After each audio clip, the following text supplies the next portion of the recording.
Israel bombed sites in the Gaza Strip early Wednesday, Palestinian security sources said, after rocket fire from the Hamas-controlled territory into Israel the previous evening.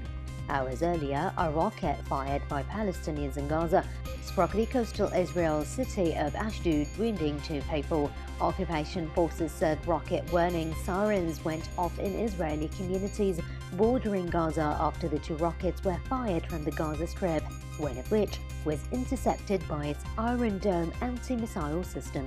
There was no immediate claim of responsibility from Palestinian factions operating in Gaza.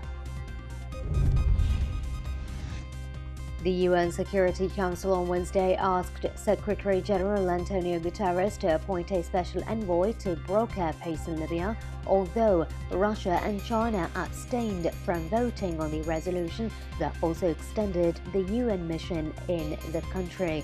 Hassan Salame, who headed the UN political mission and was also charged with trying to mediate peace, quit in March due to stress. Secretary-General Guterres informally proposed a replacement, but the United States wanted the role split to have one person run the UN mission and the special envoy to focus on mediation.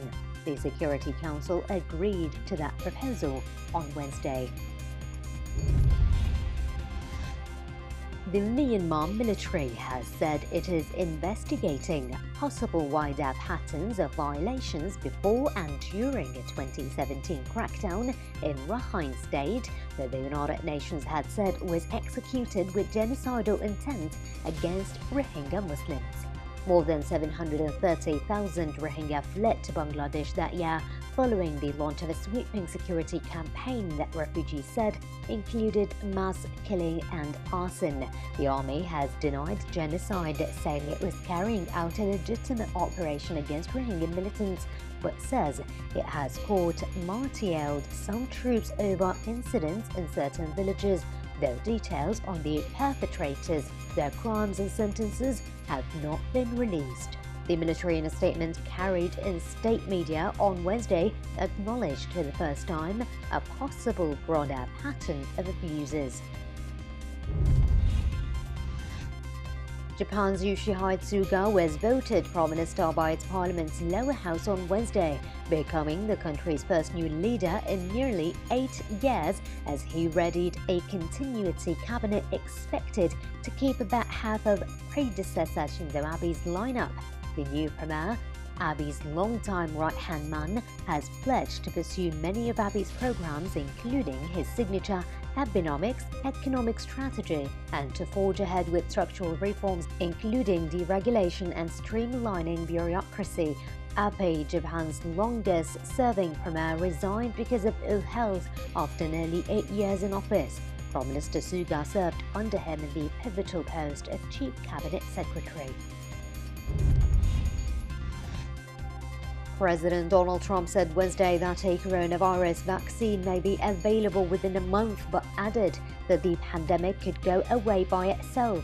Democrats have expressed concern that President Trump is putting political pressure on government health regulators and scientists to approve a rushed vaccine in time to help turn around his uphill bid for re-election against challenger Joe Biden on November 3rd. Experts, including top U.S. government infectious diseases Dr. Anthony Fauci, says vaccine approval is more likely toward the end of the year. China is inoculating tens of thousands of citizens with experimental coronavirus vaccines and attracting international interest in their development, despite expert safety concerns. The superpower launched a vaccine emergency use program in July, offering 3 experimental shots developed by a unit of state pharmaceutical giant China National Pharmaceutical Group and US-listed Sinovac Biotech. A 4th COVID-19 vaccine being developed by CanSino Biologics was approved for use by the Chinese military in June. India's total coronavirus cases passed 5 million on Wednesday, Health Ministry data showed, as the pandemic extends its grip on the vast country at an ever faster rate.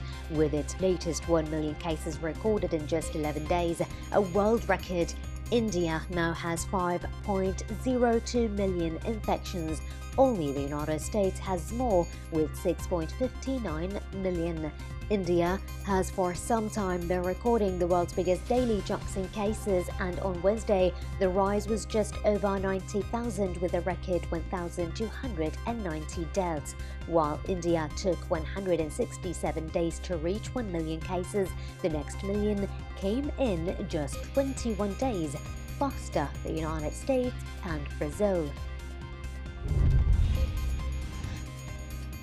A large fire broke out near the port area of the Ancona on Italy's Adriatic coast in the early hours of Wednesday morning, sending a huge column of flame and smoke into the air, officials said, but no casualties were reported. The fire service said the fire broke out near the port involving several warehouses and said 16 firefighting teams were present at the scene.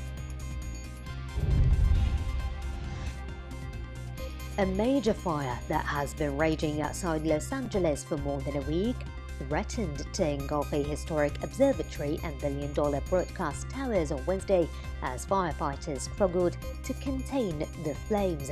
The so-called Bobcat fire was within 150 meters from the 116-year-old Mount Wilson Observatory, the U.S. Forest Service said in a tweet, while fire officials said crews were in place ready to receive the fire. According to the Angels National Forest, firefighters battling the blaze had made slight headway in recent days in trying to control the flames that erupted September 6, but containment shrank from 6% to 3% on Wednesday. Hurricane Sally has made its final grinding approach to the U.S. Gulf Coast, inching towards a daybreak landfall as an upgraded Category 2 storm after winds intensified overnight. According to the 5-step Saffir-Simpson scale, winds were clocked at 160 km per hour, able to cause extensive damage. The National Hurricane Center said it also possessed the risk of life-threatening flash flooding, with more than 60 centimeters of rain landing on some areas as it creeps inland.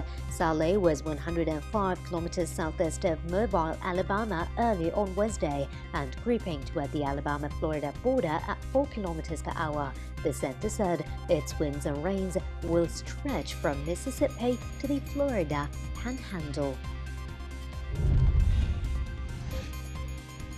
Energy ministers from OPEC+, the oil alliance led by the Kingdom of Saudi Arabia and Russia, are preparing for a crucial meeting on Thursday amid signs that the recovery in global oil markets is slowly down because of a resurgence in COVID-19 pandemic.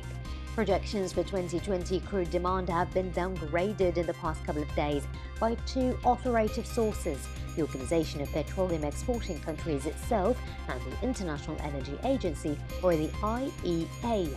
In addition to new COVID-19 lockdowns, the IEA blamed teleworking and weak air travel for the downturn in crude demand in even more fragile markets.